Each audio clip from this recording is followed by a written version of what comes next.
Welcome to LOA Today. I'm Walt Thiessen. With me today is life coach and LOA teacher Joel Elston. This is your daily dose of happy. We are so happy you decided to join us today. And for those of you who are among the very small minority looking at the video of this, you'll wonder where my video image is. And honestly, I'm wondering the same thing. But for whatever reason, I don't seem to want to show up on screen today. So you're going to enjoy looking at the lovely visage of my friend Joel Elston throughout the show. And you'll hear my voice. And the rest of you who listen to the podcast only, you won't know the difference anyway, except that I just told you. But Joel is just like, this is something that happens periodically. We get these crazy technology things, and they just happen. Yeah, I will go out on a limb and say the world will not be drastically altered by this event. You think? Yeah, I'm gonna go out there. All right. Well, then I feel a little bit better about it. Yeah, good. Yeah. I think we're fine. That's a good thing. So how you doing, my friend? Fantastic. How are you? It sounds like we were talking before the show, and you've been real busy the last week. Yeah, you could say the yeah. I've been dealing. I of course, listeners will know a year ago is when my ex-wife left me, and I went through all that craziness. And there was also an episode about 8 years before that where a whole bunch of craziness happened all at once, and then in both of those cases, most things pretty much work themselves out within a matter of weeks, in a few cases in a matter of months. Well, the same things happened this past week. All these crazy things are happening. But the difference is this time around, okay, I'm just kind of waiting to see how it's going to play out. I'm not worried about it, which is a nice shift from the past, because in the past I'd be worried about it. And now I'm not worried about it. Now it's like, okay, this is curious. Yeah, it's amazing how that will work. And the more times it happens, the more you can expect it. And then you truly just get to the point of, in fact, I'm to the point now, I'm like, well, I'm really interested to see how this works out. I have no idea. Right. I know it's going to work out. It'll probably work out in some magical way. So, okay. Yeah, exactly. There was a movie that came out a few years back called, what was it called? It was from India. The Best Exotic Marigold Hotel. That's what it was. And there was a line from that movie that really summarized it very well. It said, everything will be all right in the end. And if it's not all right, well, it's not yet the end. It's not the end. Yes, that's fantastic. I love that line. Yeah. Yeah, it's a good line. So anyway, this topic that we're going to discuss today, it kind of came to me in two ways. First of all, I've been doing some research for myself, and the idea came up through the research. And then I thought to myself, I've known Joel now for 12 years. Why haven't we never talked about this? Because you're into it. You're Mr. Workout. I mean, you love going to the gym, and we've never talked about this aspect. It's kind of mind blowing, but we're going to do it today. We're going to talk about muscle. We're going to talk about is it important? Why is it important? And what should we do about it? Oh yeah, well, I am on a very intense social media break right now. So until you just told me that topic, I have yet to see it. So is that right? Oh my goodness. Okay. Yeah. All right. So I'm really glad you chose me to make this, because this is one of my wheelhouses. So well, the topic I titled it today, Muscle is Life. Yes. Discuss. Yes. So in other words, that's the proposition. That's like the topic of debate. Is it true that muscle is life, and how do we know, and what do we do about it? That's where we're starting. Okay, so let me get rolling if it's okay. There's a lot of, as you can imagine, there's a million little rabbit holes here, but let's start with the main concept of muscle mass in general. When humans hit roughly mid-30s, it could be a little before, a little after, the increase in muscle mass ceases and the decrease in muscle mass begins. Mm-hmm. It is a natural atrophy that that's the peak time. And then every 10 years, you lose 3% of your muscle mass, roughly. Basically the body is beginning to prepare to wrap things up, to die. You don't need to be as strong. You're past the childbearing years, the warrior. There's a lot of sort of evolutionary stuff that sort of says, okay, as we go, we need less muscle. So that process also begins a general decay of the body that can lead to reduced muscle mass is accompanied by reduced testosterone for men, reduced sex hormones for women. Women hit menopause, which changes their whole, all their hormonal makeup. And so all of these things are happening. Moods decrease, drive decreases. There's just a lot of factors that take place. So, that sounds pretty bad. It It's like, wow, does. what are we going to do? Well, Yeah, you're describing that seriously. I mean, Yeah. age 30 was the marker, right? You said 3% here. So Yeah. I'm at 66 now. So 36 times 3, that's 108. I should be dead 5 years ago. yeah. Well, yeah, and it's not per year; it's per decade. I'm sorry. Per decade. Oh, okay. Yeah. That's better. So, I feel now I understand why I'm still alive. That's a good thing. Yeah. However, of course, nature, in its incredible wisdom, they give you an out. It's like, okay, it gives you an out. Say, look, that's what happens. However, as if you tax the body with intense exercise, it maintains and can continue to add muscle mass. It can continue to add and grow. So exercise, one of the reasons that I'm always espousing exercise, and on this show, I'm often talking about the mental aspects of exercise, but the physical aspects of exercise, it increases your metabolism. It strengthens bone density greatly, both in men and women, postmenopausal women in particular. It has a dramatic effect. And that's a big deal, by the way. That's a really massive. Yeah, because so many women, overwhelmingly have bone density issues after menopause. Absolutely. Big deal. And one of the leading causes of death as people get older, it's not always the final cause, it's not always what's on the death certificate, but a lot of deaths begin with people falling and getting a fracture, and that leads to decay. A lot of older people will fall and break a hip, and then they eventually die of other things. The hip wasn't really the cause, but it led to the other cause. Right. So not only does exercise increase bone density, which is a greatly reduced risk of fracture, it also increases your balance, and you are less likely chance of being able to fall. I mean, exercise, especially with free weight resistance, you're constantly having to stabilize. The body can maintain muscle mass. I know 90-year-old men that can bench press 225 pounds and run a couple of miles because they never stopped lifting. The body doesn't understand old. It just goes with the pre-programming. But once you defeat that by adding exercise to it, then and then of course good nutrition, there's other factors involved. You can continue to add muscle mass well into your 90s. And the idea that there's a video, if I know we're talking about this, maybe I'll find the link and we'll post it on the page one day. They did, it's sort of a gross image, by the way, now I think about it.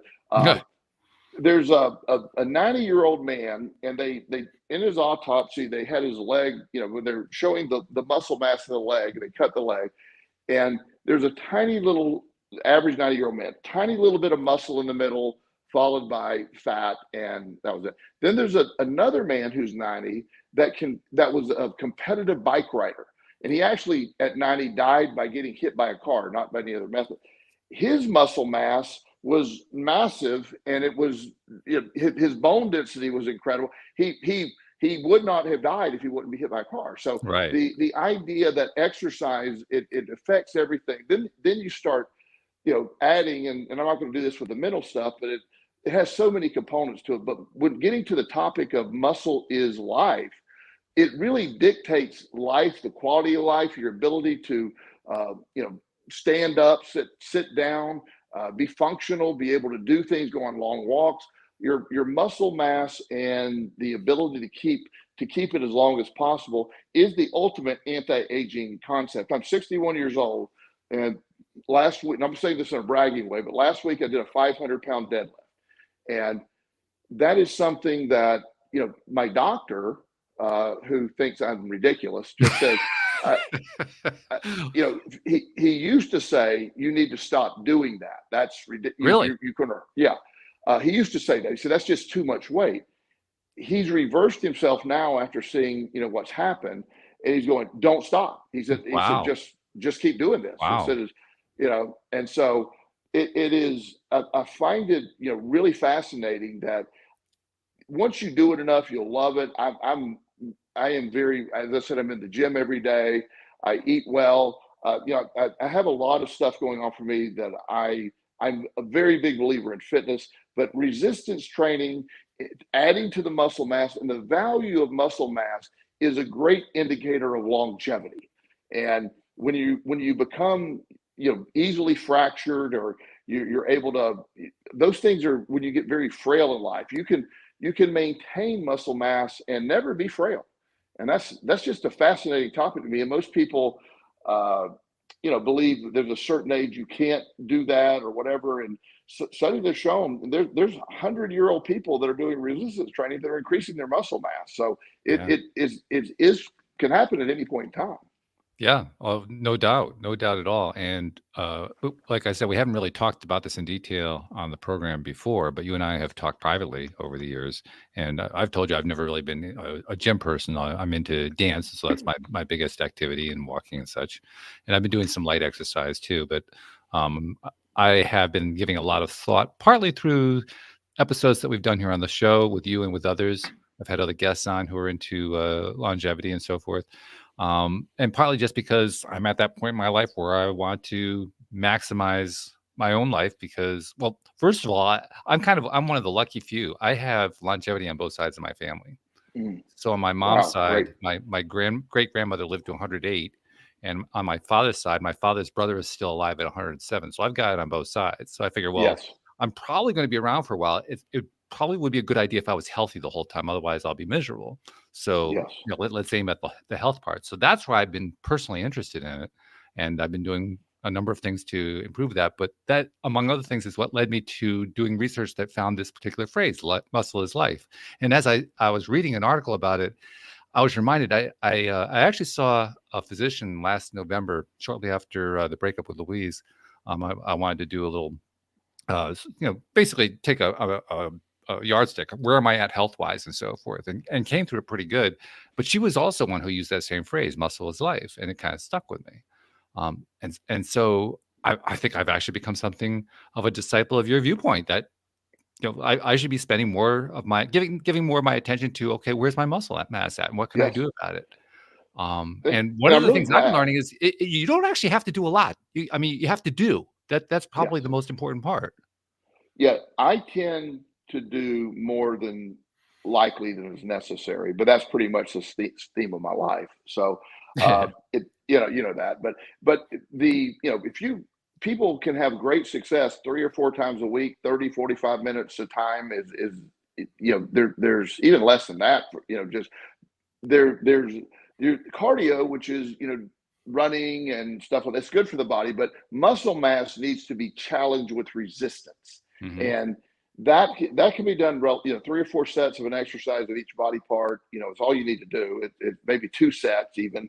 And there's the beautiful thing in this information world we live in. There are countless quality people online giving away free advice and Oh yeah, routines of how to do that. So right. that's spectacular. But you mentioned something, the longevity concept within your family, and I'm really glad. You know, parts of my family live a long time. Some of them have other issues that don't allow that to happen, but it wasn't due to health. It was mental health. But the idea that I don't care if I'm 107. I would like to be that way. I want to be a strong 107. I don't want Exactly. to be. I have zero desire, and this is not critical of anyone else, but I do not want to be bedridden. I don't want to be dependent on anyone. Right. I want to be strong, and I know. As I said, I know 90-year-olds that are incredibly fit and well. Their brain's intact. Everything's good. It's all connected, and there's also when you work your muscle mass, there is a sense. There's a difference when you do cardio. The body releases chemicals that are anti-anxiety, antidepressant. They feel really good. There's several of the chemicals uh, that are released, and I don't know that I haven't had a chance to really get this studied or talk to anybody about this. Resistance training has a different feel to it. It's to me a deeper relaxation, a more effective antidepressant because the muscles themselves as you're working them, they are actually being torn down, and as you're doing that, I would think that would make your mood worse. But there's something about that release, because the process, they immediately start to be rebuilt.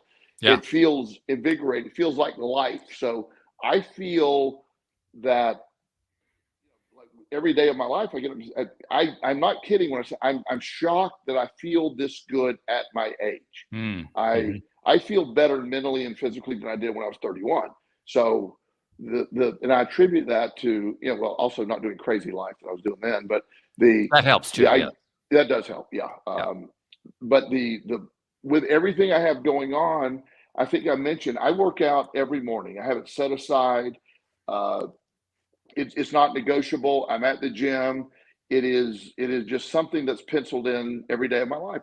I never make a decision that, oh, do you think you should go to the gym today? I get up, do my stuff, go to the gym every day. And so it's just built in. And it's probably the greatest thing that it's way past a decision now. It's just part of my life. And it's probably the greatest thing that I've ever added. I've always told you, I think I wouldn't be alive today if I didn't have access to exercise and the knowledge of muscle and, Yeah. and the value, because it does feel that way. And it does feel, and it's not necessarily about going around and flexing muscle. I don't mean necessarily show off muscle, but just having the strength and the ability to do and be able to not have to be my neighbor, the young guy. One day he had this big, huge rock in the back of the yard. And he called. He said, "I can't budget. Will you come move my rock for me?" And I'm laughing that my 30-year-old neighbor asked me to come move his 300-pound rock. And he said, "Do you need me to help you, or will I just be in the way?" I said, "You'll be in the way. Just." And so there's benefits to that, but there's nothing I'm more passionate about than the benefits of exercise for children, for adults, for any age, females. For a long time, we're worried about getting bulky, and look, that doesn't happen. You can make that happen if you want to, but you can, you can tone up. There's muscle is life. Muscle does represent growth. The body responds to that growth, and there's also a chemical that is released, and I forget the name of the chemical. Didn't know they were doing this show, or I would have remembered it. Look it up. But when your muscle atrophies, it releases the same chemical in a tiny amount that does when you die, and the muscles start to quickly deteriorate and just sort of go away. So there's a theory that chemical may contribute to depression and malaise as people age, but that's still an early theory, but it would make sense as the muscle decays. It affects your mood, but by not allowing the muscle. It's decaying a little bit, but the constant work keeps it going, keeps everything. The body responds as it requires is required to respond. It doesn't understand any of this. There's pre-programming, but there's also workarounds from that pre-programming. So it's a fascinating concept. It really is a fascinating concept. It's also fascinating to me, just from a practical day-to-day basis, what a difference exercise makes, because lately I've been dealing with some minor issues. I don't know if I told you about it, but around last February, March, something like that, I started getting a pain in my right Achilles tendon, and I've been going to a physical therapist about it. And it wasn't any particular thing that I did. It was something that kind of deteriorated over time. So she's been helping me retrain my body to, use muscles that were not being used, and basically build the whole thing up so I won't have that issue. And I actually over the weekend had a secondary thing came up. I tweaked a knee, so I'll be talking to her about that tomorrow. But one of the things that has come out of that is whenever I find myself doing something active, like for instance, I'm into dance. I do lots of dancing. I'm doing 2, 3, 4 times a week. And I'm at the activity. I'm involved in it. I feel good. I feel really, really good. If I get a walk in, I feel really, really good. Lately, like I said, I've been doing some light exercise. I feel good when I do that. When I'm not doing the activities, I feel the difference. Yes. I mean, it's not like I'm so depressed or anything like that, but I can tell. I mean, my whole mood is lower than it was when I'm doing the activities. So that's one of those things where you get instant feedback. You don't often get that in life, I mean, there are a lot of things that, it takes a long time before you finally realize, oh, yeah, something is improving or something's deteriorating. Not with activity, not with muscle use. It's pretty quick. It really is. And if you were to take a Prozac, for example, for depression, if it were going to work, uh, it would take, they say, 3 to 4 weeks to get to a blood level where you would be able Really? to tell Okay. if it's working. Um, if you go do a heavy workout and exhaust yourself, there's going to be a euphoria that's immediate after that. Now, I do admit it's not sustained a long time, but it gives you a break from the depression and does lift your mood overall. And there are several studies, and I don't want to get controversial, but there's a lot of studies that indicate that exercise is far more effective than antidepressants for Wow. depression and anxiety. And there's also some studies saying the other way too. So I don't want to, Okay, I got it. get into that. But of course, you know which side I tend to lean on. Gee, I wonder which one it Yeah, might yeah. be. Give me a moment on this one. Yeah, exactly. But the premise that and I'm not trying to judge other people. I just don't understand why people aren't in the gym all the time. It's like one of the greatest gifts. One of the bills that I'm trying to sponsor in Virginia is during the pandemic they shut down the gyms, and and 12-step meetings and supports things and stuff like that. And so I have a representative I'm working with right now that wants to introduce a bill that gyms and support groups and all that cannot be shut down if a doctor says they're necessary for mental and physical health. It's something that I wish were in place. Mm, And ironically, during COVID, people that were in gyms, crowded gyms, had the least, that they were a very small group of people that contracted COVID yeah, because it's a healthy group of people within the gym yeah. that tend to, and so there's a lot of things that we have the benefit exercise, but your immune system is greatly increased with that. I think I've told you any major decision I have to make in life is, well, usually I go to the bench for the major ones, but just daily decisions. I won't make any decision until post workout Oh, because really? that's my clearest my mind. That's my clearest mindset. Okay.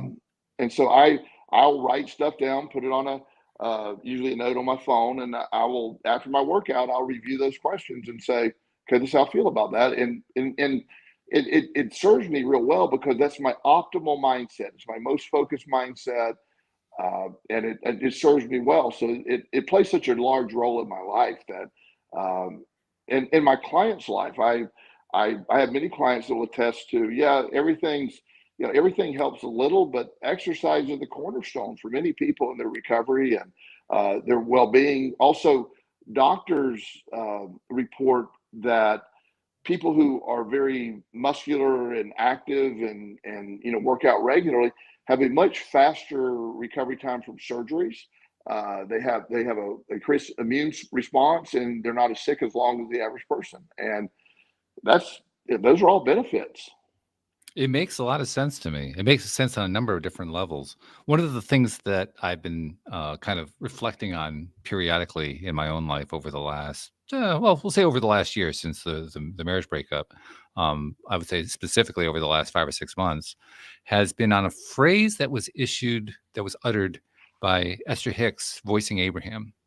And I don't remember what the exact phrase is. So this is a paraphrase, but the gist of it was this. This is Abraham speaking. Esther has a plan for her life. Her plan for her life is to go live, attract, go live, go attract, go live, die. In other words, she wants to just be going until the very, very end and then drop dead and transition back to non-physical. And every time I think about that, I say, wow, that's the ultimate way to live. That's the ultimate life because you're basically living the whole life. Like you talked about, you Yes. didn't really want to be in decline at like 107 and you can't get through the day and all that kind of stuff. And I'm with you on that. I feel exactly the same way about that. And there's no reason why we have to be that way. We can be totally active.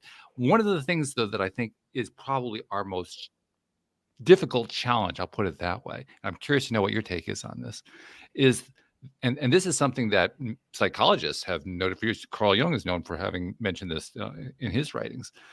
There is a societal belief in decay and death after a certain age. What that certain age is going to be varying from person to person. But there's like this overwhelming belief that once you're over the hill, it's all downhill from there and everything just falls Yes. apart. And Yes. so those of us who want to take on a mindset that says, I'm going to just go for it until, the very end and then I'll be done. That's an extra challenge. that we're basically kind of, in a sense, wrestling against what society is teaching us. I Yes. mean, when you deal with it, how do you think of that in your own? I mean, I suspect the fact that you go to the gym every day probably helps negate that. But how do you deal with that? One of the things that I look at, and and this is a good strategy using law of attraction in general. I find people who are the exception to that concept. Like I said, 90-year-old people that look incredible. They're lucid. They're very active. They can bench press 225 pounds. They can run 5 miles. Uh, I look to that and say that doesn't apply to that person. So there's at least one. Now there's two, me, that Mm. are going to do that. So I find people that sort of the Roger Bannister theory. He broke the 4-minute mile. So I find people that broke that theory, and then that doesn't apply to them. So it doesn't apply to me. Uh, if you leave everything alone, the natural order is decay. That I that's programmed to me now. I don't know if I could unprogram that. I do have a belief that I can reprogram it through exercise. I can defeat it through exercise. So my remedy is there. Esther says that, or Abraham said that, about the live, live, live, live, die. It is a joke to all my clients, or actually a fact. People believe this. Uh, if you read one day, I died, it will be in the gym or at my office. Yes, I'm That's sure. yeah. And the joke at the gym, and everybody laughs, after me doing a 500-pound deadlift the other day, the guy's like, man, I mean, are you worried that's bad for you? And I go, look, if I die, I said, you need to add 100 pounds to this bar and then call the ambulance. I said, because I want the story to be he died with a 600-pound deadlift.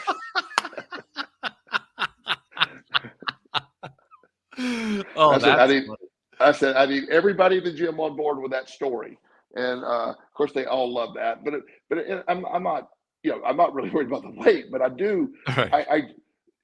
When like here's an example. I mentioned to you, I have a minor procedure coming up on Thursday, and it's a silly minor procedure, but I am going to have to go under. So I had a pre-physical, a pre-surgical physical the other day, Mhm. and so I explained anytime I have a thing to that, because of my weightlifting, I have a couple of things that are always anomalous on my one, a blood test.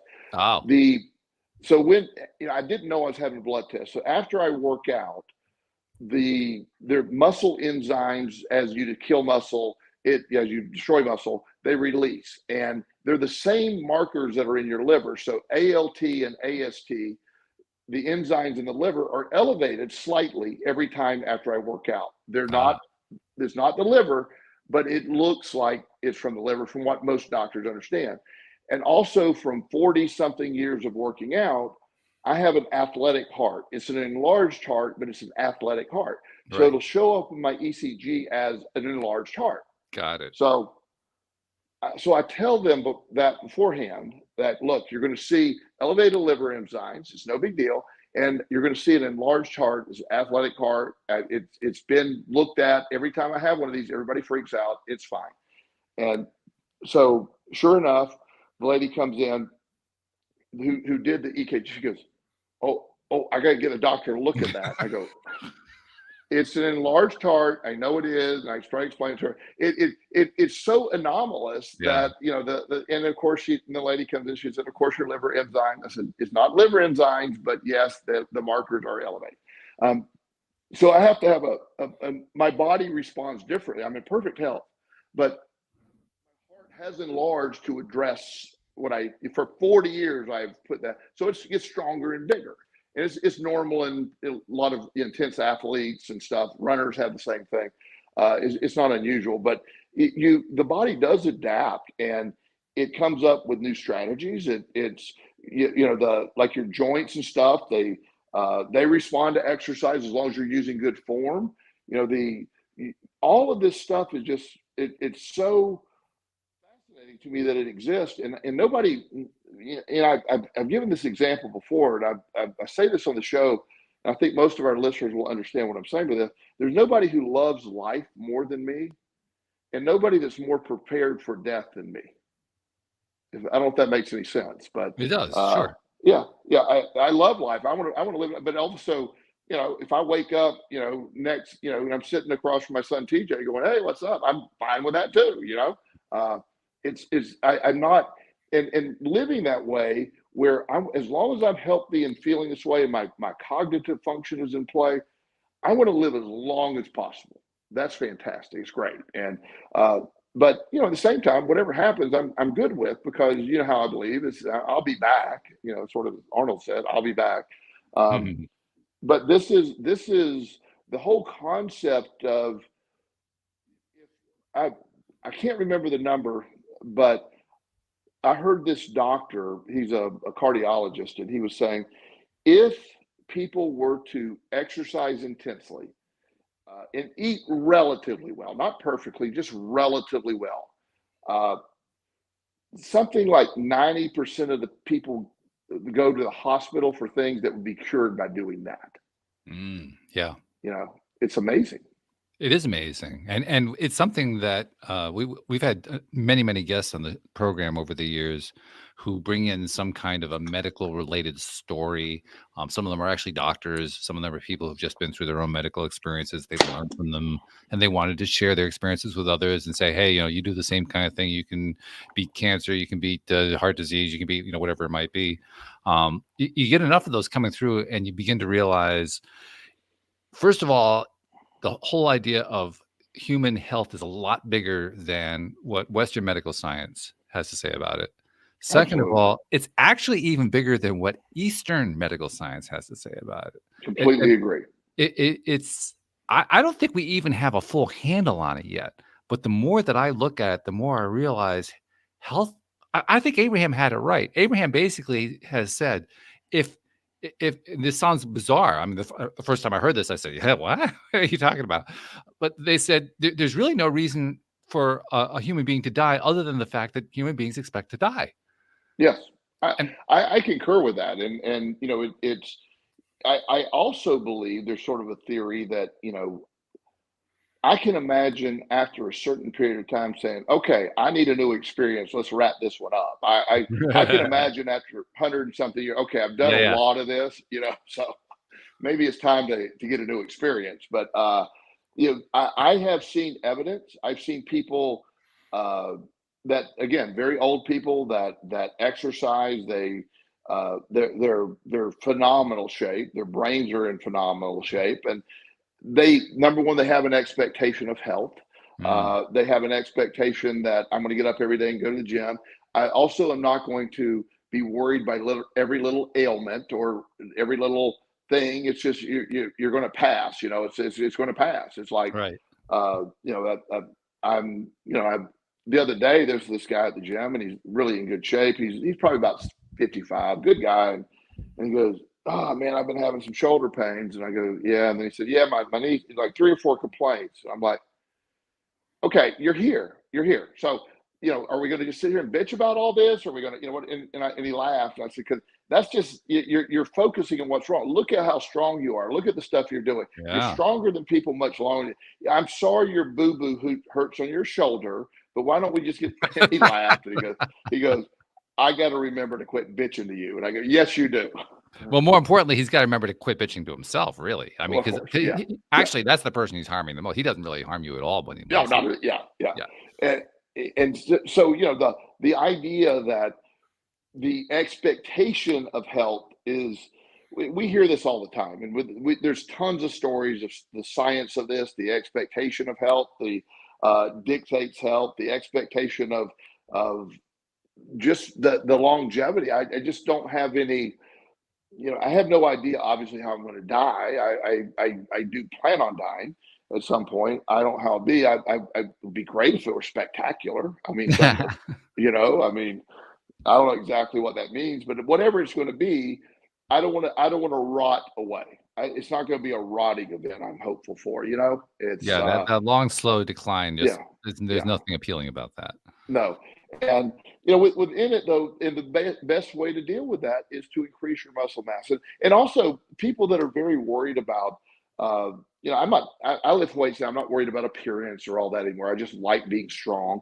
Mhm. Uh, but people that are really want to still focus on, how my body looks or whatever that's going on with that, the fastest way to lose body fat is to increase your muscle mass. It increases the metabolism, it eats the fat. Mm. So it's a reverse effect. I was talking to this fitness person. She's an incredible internet personality. She's very strong, one of the strongest people I know, whether she's a woman or not. And she believes in eating well, quality food, a lot of it, and working very hard. She has no Hmm. body fat. She has a lot of muscle. She's very strong. And that is an incredible way to live. Yeah. And, it's a choice because her expectation of health is there. We were commenting the other day that, neither one of us are ever sick. It's just, we're never Mm. sick. Hmm. And, when I'm like, they know I'm having this procedure on Thursday. They said, "How many days are you going to be out?" And I go, I'm anticipating zero. I don't know. I mean, I can't imagine I'm missing a day for a little teeny little thing like that. And they laughed and said, "Well, maybe you need to take a day." And I go, "We'll see." But one of the biggest things to me having surgery, I'm like, I'm not going to be out of the gym long. And my doctor's like, "No, this is a very minor thing." So I'm hoping that I'm always advocating for muscle, for muscle density, muscle growth, muscle improvement because of what it brings to the whole package of the human experience. Uh, on a side note, we don't have many children listeners here, I'm sure, but parents that are reluctant to allow their kids to work out because they heard some arbitrary number that working out before 12 is unhealthy or before puberty is unhealthy, and that's just not the case. Hmm. Now, to be honest with you, you want to make sure if kids are doing resistance training, they're doing it with proper form. They can't injure themselves by screwing around with it. But Sure. proper form, there's nothing better with a kid with anxiety or me. In my case, I had a lot of body image issues because I was such a skinny little 12-year-old. Weightlifting cured that for me. Mm. I advocate for the use of resistance training for whoever wants to resistance train, as long as proper form is used. And that goes for anybody, but particularly children who their bones are not totally sealed off, they're still growing. So improper form could damage those growth plates. But if you are supervising, make sure the form's perfect, not lifting too much weight, there's nothing better you can start them on than lifting weights. I like that. One of the things that I've been learning a lot about because I've been seeing this physical therapist about my Achilles issue and now a knee issue is just how interconnected everything is inside the human body. I mean, I think we all kind of know that on some level, but Right. I'm really coming to appreciate, you do this and it affects that. It's like, oh, wait a minute. What does that have to do with this? Well, it's all interconnected. Yeah. And because it's all interconnected, one of the things I'm thinking about where muscle is concerned is, all right, if we're building muscle or at least maintaining muscle, depending on what level of activity we're involving ourselves in, if we're in that process of doing muscle related stuff, it must be as long as we're following good form, because you just made that very important point. As long as we're following good form, it must also be positively affecting the other parts of the body, the ligaments, the Absolutely. tendons. In fact, I Yeah. was kind of, maybe you know this. I didn't know this. When you actually look beneath the skin, which by the way, I don't want to do because it grosses me out. But if you look beneath the skin at muscles going into, say, the calf muscles, and I guess there are about 6 or 7 of those muscles that are all layered together. We call them the calf muscle going into the tendon. You can't actually see where the calf muscle ends and the tendon begins. It's almost like tendon is an extension of muscle. So Yes. it just kind of reinforces how it's not only all interconnected, it's almost hard to tell stuff apart because it is so similar in the way the structures. I mean, we call things ligaments and tendons and muscles and bones and so forth, but anatomically speaking, there are a lot of similarities between these pieces. So it just makes sense to Absolutely. me that if we're working on muscle, we're probably working on all of it. You are well. We're talking muscle today, but exercise strengthens the tendons, the ligaments, all the support. There's tiny muscles in the body that you don't even know you're working, and they're I've been all learning these about those, support by the muscles. way. Yeah, yeah. And is your Achilles and the knee on the same leg? Yes. That's very common because it, it's there. There's an old analogy, and I don't think cars. I don't even. I'm really stupid when it comes to cars, so I'm sorry. But when a long time ago, I had a car that had 3 belts in it, and one of those belts broke. I was a kid, and so I didn't have much money, and I went to the shop to get it fixed, and the belt was like $6, and then he was going to charge me $20 to put it on. And he goes, "But if I were you, I would change all the belts at once." And I go, "Well, you just want more money." And I thought to myself, and he explained. He said, "Well, you're gonna put on a strong belt, and those other belts are going to get pressure, and it'll speed up, and one of those belts will probably, so it's better to replace them all." That actually made sense to me. We replaced them all. Sure. So when you have one area of the body that is damaged, and it can be opposite sides too, because there could be a compensation reason, but you tend to, like, I used to have an elbow problem and a shoulder problem on the same, and it's like they never happen at the same time, but it's like, okay, there's obviously a connection here, right. between where that pain was. And so when you're, with your Achilles going on, it's not shocking that the knee, it got tweaked a little bit because there was a compensation for the Achilles, likely. Right. And you see that also when somebody will damage like your Achilles on your left foot, and you're having to wear a boot or whatever, then the right side will have a problem because the balance is off. So everything is connected. There's also a lot of studies, and you can get in a really deep rabbit hole of the muscles. They're communicated. Obviously, if I'm just sitting here and I say raise my pinky, I instantly raise my pinky. All that electrical system travels down to engage the muscles instantaneously. Right. When something startles you and your eyes blink, the muscles that are involved with that, they take place subconsciously. You could never close your eyes fast enough for that. So the speed in which all that transmits through the nerves, and the muscles are a conduit of that. So they're looking at all these signaling things within the body. So the skin is the largest organ in the body. That most people don't realize. Because it covers the whole body, obviously. Right. The muscle network may be the important, and you can't say the most important. The electrical network is all part of it, but the integration of muscle plays a far greater role in the integration of the electrical system than they realize. And if you ever put an electro on like a muscle of a frog you dissected, and the frog's leg jumps, that's the electrical connection making the leg jump, the muscle jump. So that's all taking place in the body, and the muscles roll in that. For a long time, it was thinking that the premier thing, the standard thinking was the electrical system signaling the muscle, and it's still the standard way. But there's discoveries that muscles are playing a different role, or a more important role. And I'm waiting to see those studies to really dissect exactly what they're saying. But muscle mass is life. It's not just life, it's quality of life that we're talking about here. And that's one of my favorite topics. So I'm so glad we're talking about that.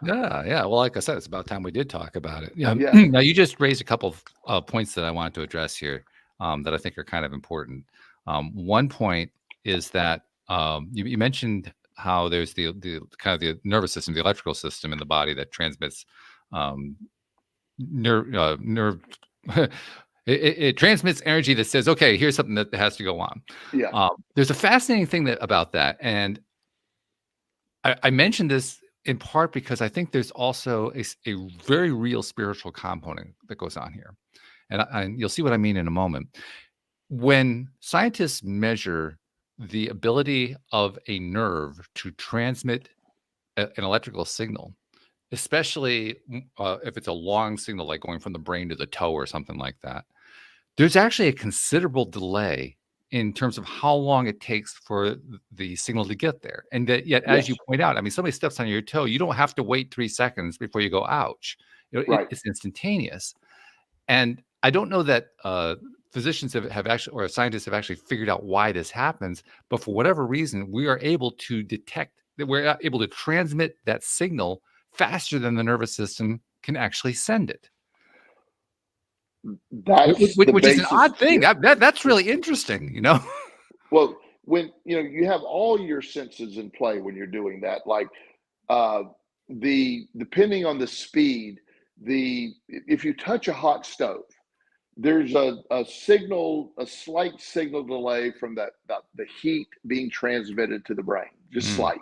But very. there's also the sight of touching a hot stove. Yeah. That's you're bypassing that nerve. Your eyes just saw that happen, so it's moving faster. Or the True. sound of the sizzle when you hit the stove, that little, Yeah. Yeah. and so that's what some of these studies are taking into account now. Certainly the nervous system, the electrical system is what's doing it all, but there's also supporting systems that even speed it up, and that's what I was talking about, these studies about the muscle being in fact an important role within that. Hmm. It's not just some group of things that move everything. There's an energy within them that is and that's what they're trying to get more, they're trying to quantify more. So Right. the like you're saying, that it moves faster when you see an event, or you, because your eyes are measuring it in, like this, basically the speed of light, Mm. and then your body responds quicker than the distance it would have to travel from the toe or the finger up to the brain.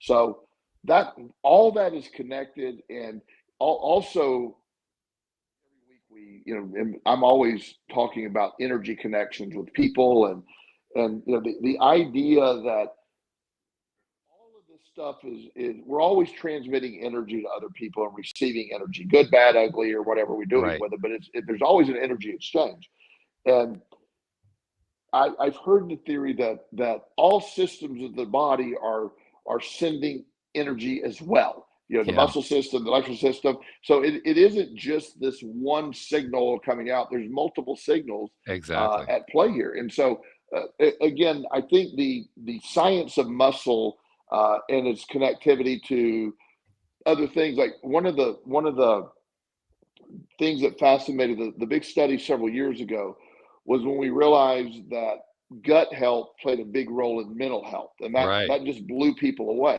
Yeah. because a lot of the brain chemicals are actually created within the gut, and that was something that that was sort of like, wow, really? It's They a kept surprise. testing that. Right. Yeah. And so they're having similar epiphanies with muscle and its role in other things. And the idea of the decay of muscle or the growth of muscle, or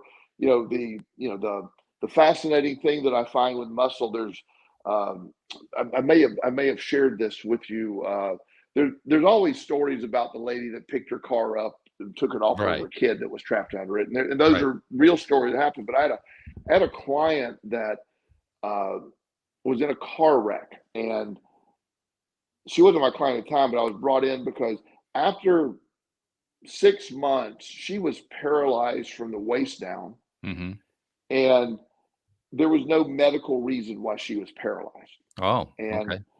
they, at one point a doctor was saying, I think it might be psychological, and she went to see a psychiatrist, and he's like, look, we could, I don't have any way to quantify this. He said, why don't you talk to Joel? He knows. So she said, that's how I ended up with this client. So I started talking with her. I'd go visit at her house. She had a beautiful home, had this nice indoor pool, and her bedroom was upstairs and overlooked that pool. And so she wasn't faking. She had to have help getting up. Hmm. So one day her grandson was over. He was like 2, and her daughter was downstairs getting some stuff together for her to bring upstairs. She was getting the food to bring up. Well, apparently she heard this loud commotion downstairs, and her daughter had fallen and like dislocated her hip or broke her. I forget what the story, but couldn't move. Wow. And so she's screaming up to her mom I've fallen. I need you to call 911. I can't get up, and I know you can't come down here. Hmm. Simultaneously, the mom heard a splash in the pool. Oh my. The 2-year-old kid who can't swim fell in the pool. Right. She jumps out of bed, jumps over the balcony. Wow. The kid's out of her pool, walks in the room, helps her daughter up, and dials 911. Wow. What happened there? Yeah. Her first text to me was, I guess I'm not paralyzed. She explained what happened. But The understatement of the year. yeah, but the system at play overrode whatever was blocking all that.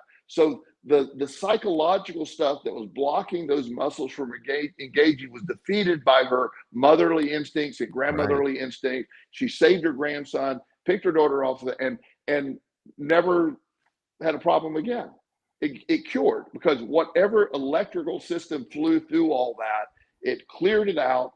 She no longer had the mental block that couldn't happen anymore. And boom, there we Wow. are. That's Yeah, fabulous. I mean, yeah, it's one of those stories you hear it and you say, wow, did that really happen? But yeah. I I mean, believe you. and If I didn't know you, I would have doubted it, but I know you, so yeah, it must have yeah. happened. I was like, you jumped over the rail. I mean, Yeah. I thought your muscles would be too active. I had no explanation. She goes, look, there was no thinking involved. I didn't have time. And she was very, very sore and she still, I mean, she had to go through physical therapy because her muscle had atrophy, but that burst of 3 minutes of energy just, Right. it just was overridden Yes. with all this stuff. And so again, it's all connected, the brain, the muscle, the mind body connection, the mind muscle connection.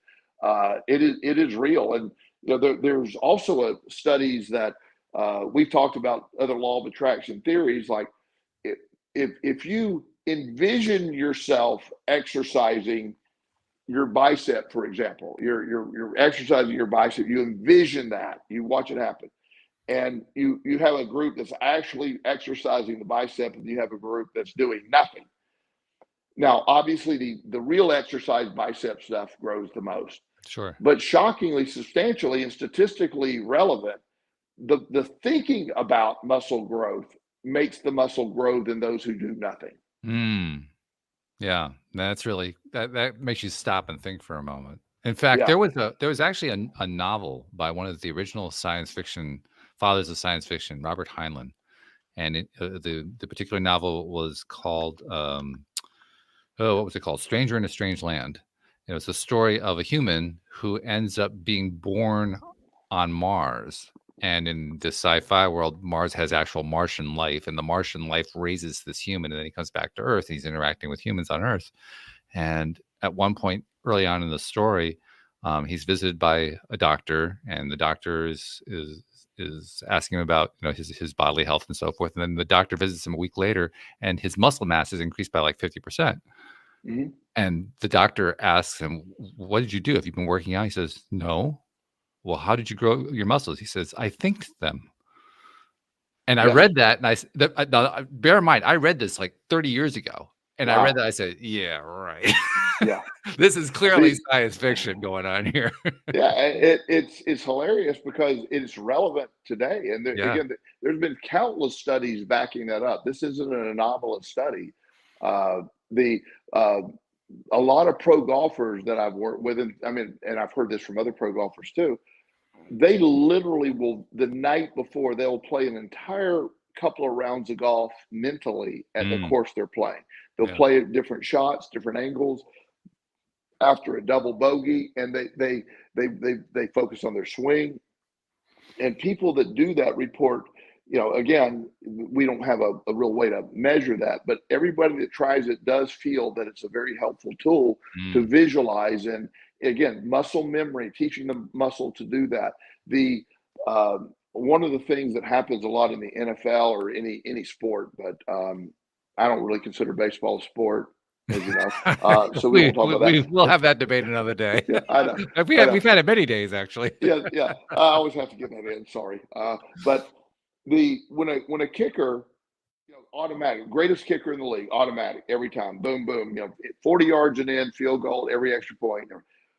And then when they kick it off to the side one time for whatever reason, now they go through these incredible slumps. It's just because they've taken away the automatic part, and now they're trying to correct the muscle themselves. They're trying to whatever that form is, and it can run a career. There is a baseball player that I was just reading this the other day. Knobloch.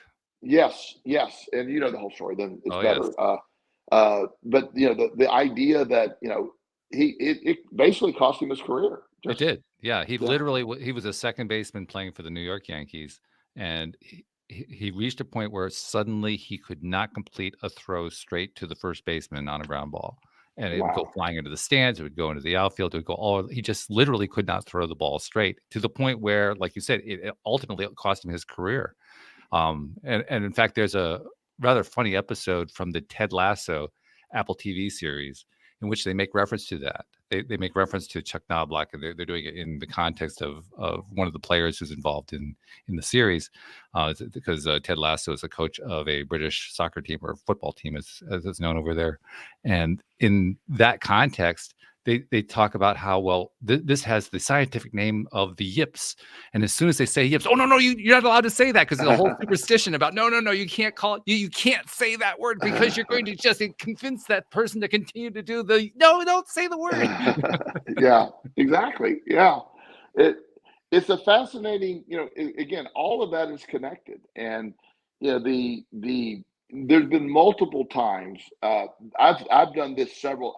As I said, I've been in the gym forever, and one of the things I'm really grateful for, and I didn't know it as time went on, but I have met many kids in the gym that have grown into men that I respect very much, and we're lifelong friends. So, some 12-year-olds in the gym, he asked me to help him out, and over the years, now they're grown men, and so it's really cool to have a lot of my friends started in that arena. It's really cool that I don't know why it feels so organic to me, and we're very close. And so this has happened multiple times. When you start lifting weights, there's on the bench press, there, most people, when you get the big plates, they're 45 plates. 135 pounds is, sort of a milestone. Okay, I can bench press 135 pounds. Then 2 plates is 225 pounds, and that's a big jump. That's big boy. Right. But not everybody makes it to 315 pounds. That's 3 plates. So 3 plates usually is, you've had to be lifting for a while to get there, and so, but when you get there, it's sort of a difficult thing, because mentally you're that's a lot of weight. Yeah. So one person, again, this happened multiple times. One person I'm thinking about, he's one of these kids that I've known since he was 12. He was 25, and he comes up to me one day in the gym. He said, "I really need your coaching." He said, "I can bench press 310 pounds twice, but I can't do 315 once." I go, "That doesn't make any sense. You can do 315." He goes, "I know, but I need you to critique my thing." And I said, "Okay." So I said, "Well, let me adjust the weights." I said, "You can do 310. Let me put 312 on here and do that incremental, okay?" And he goes, "I could probably get that pretty easily." So I told him I put 312 on the bench. He did it twice, Wow. which is cool. Then I told him to get up and count his weight. I put 320 on the bar. He had defeated himself, and then it was just an arbitrary number that he couldn't do. It's and that's played out multiple times over the years. It's sticking points. If you can do 310 twice, you can do 315 easy. But the idea that it's that step up, and Right. they don't realize it. So the expectation, all of this, your muscles are limited. Humans have a sort of a governor that doesn't let you put 100% of your effort out at once. Generally, we're like animals. The one reason animals are so brutal, they have no governor. They can expend, it's life and death for them, and so they give you 100% of everything right then. It's just Right. that's why an ape or something is so devastating, because there isn't anything slowing it. It's just giving you from 0 to 100 power right off the bat. Right. But muscle is it's more complicated than I think a lot of people realize. It's far more important than people realize. And it's not just about, flexing your arms and having big muscles. It's not about that. Muscle is life. It's about longevity. It's about quality of life more than anything else. And there's nothing, I've always said, if it weren't for me working out and all the value it brought, I don't know if I'd be talking to you today, because it has been the cornerstone of my rebuild in life, so to speak. Yeah, I get that. And I love the fact that we are tying muscle to mind. Yes. You did that much earlier in the show when you made reference to Roger Bannister, who in 1954 became the first man to run a mile in less than 4 minutes, 3 minutes, 59 seconds. And up until that point in time, it was considered impossible for a human to do that. Since Roger Bannister did that, over 1,000 men have been able to replicate that. I believe the record currently is 3 minutes 43 point something seconds. Yeah, it's great. High school kids are breaking the 4-minute mile. Like, Yeah, not even a thing. Yeah. And women are almost there. Women are within 7 seconds of it now. Yeah, they'll be there. Yeah, so it's just going to happen at some point. But my point is, the only thing that was holding us back was our belief. Yes. And boy, does that really illustrate how powerful our belief is. Well, that goes full circle to your question earlier. The belief that we're going to decay and get weak and die. One of the things I feared for a long time was the concept of getting old. It was something that, because I associated old with, decay and weak is like, and now, when you get to 60, a lot of people, oh, you're not old. No, it's old. 60 is old, but it's not a negative old. It's, I feel fantastic. This is not a negative to say I'm, being older has its value. A lot of the things that ruled your life, you sort of have conquered, and it's just, I feel better at 61 than I did at 31, as I said earlier. I have a better life, I have better quality of life, and my brain is much more working together in fluid motion. It's an incredible tool to have, and it's something that I'm grateful for. The mind muscle connection is something that is still the new frontier. We still have some more to learn on that. There's going to be more developments. There's a lot of studies on that right now. Yeah, I agree with that. I'll mention one other thing. I went to an event this past summer that was populated largely by people in their 60s and 70s, and I was a bit in shock, to be honest, because I think it was fair to say that probably 95% of the people at that event were kind of stuck in that mindset we're talking about. Once you're over 60 or whatever, you're over the hill and you're decline, and you could hear it in their voices and the way they told what was going on with their lives and their stories. And I mean, the contrast between me and them almost scared me. I couldn't believe that these people were relatively the same age that I was, because they didn't look like it. They didn't act like it. Their physical bodies didn't show. I mean, my body's in pretty good shape. Their bodies weren't showing that. I was saying, how is this possible that we have this massive thing going on in society where the vast majority of people have a belief system that's driving their bodies into the ground? But really, that's what we've got. We've got that. So going back to one of my original questions, how do you deal with the fact that we're faced with a society that has this very strong belief that, once you're over the hill, it's all over from there. It's just, all over about the shouting. I like what you said at that point. You talked about how, well, I look at the exceptions. I give my attention there, because that's really the trick, So muscle is life, and we want to be building muscle, and we want to be maintaining muscle so we can have the kind of life that we want to.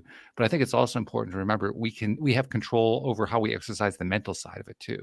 Because Absolutely. Really, it's the combination that does it. The combination is, today's show was on muscle, but to me, they're so connected. The mental health and the muscle, and it's so interconnected that it's you can't really discuss one without the other. But the law of attraction, supports the idea that you believe your reality is what you believe your reality is, and I've been I went to one class reunion where, and it'll be the only one I ever go to, where everybody sat around talking about literally what medication they were on. Oh my God. Ugh. And of course they're looking at me going, I got nothing. I don't take any med. And again, I'm not upset with them. I feel sorry for it, but it's just sort of, that was their reality. And, right. And all they were doing is talking about complaining and this and that, and it just ailments. And I was like, wow, I'm sorry you guys are going through that. It's not my reality. Mm-hmm. Yep. And that's the key right there. It doesn't have to be our reality. We get to choose our reality. So, wow. Well, I'm glad we talked about muscle finally after some 11 years. We finally got to the topic, We were doing. We'll see if we can find a way to do muscle part 2 at some point. I'm not sure exactly how we'll tie it in, but law of attraction, it'll probably just come to us at some point. I think that's the way it's going to happen. Yes, absolutely. So good stuff. So thank you very much, Joel. Appreciate all your insights. Thank you to our podcast listeners everywhere. We will see you all next time here on LOA Today. Goodbye, everybody.